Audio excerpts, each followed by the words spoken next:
নমস্কার। কবিগুরু রবীন্দ্রনাথ ঠাকুরের লেখা পুতুল ভাঙা। ৭-৮-২৭ আমি বলেছিলেন বলে গুরু মশাই আমার পরে উঠল রাগে চলে। মা গো, তুমি ৫ পয়সায় এবার রথের দিনে সেই যে রঙিন পুতুল খানি আপনি দিলে কিনে খাতার নিচে ছিল ঢাকা। দেখালে এক ছেলে, মশাই রেগে মেগে ভেঙে দিলেন ফেলে। বললেন, তোর দিন রাত্রির কেবল যত খেলা, একটুও তো মন বসে না পড়াশোনার বেলা। মা গো, আমি জানাই কাকে ওর কি গুরু আছে?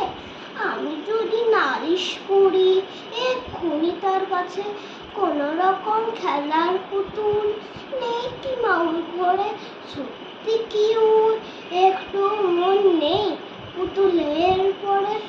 সকাল সাজে তাদের নিয়ে পড়তে গিয়ে খেলা, কোনো পড়ায় করেননি কি? ওর যদি সে পুতুল নিয়ে ভাঙেন কেবল রাগে, বল দেখি মা, ওর মনে তা কেমন তর লাগে? ধন্যবাদ।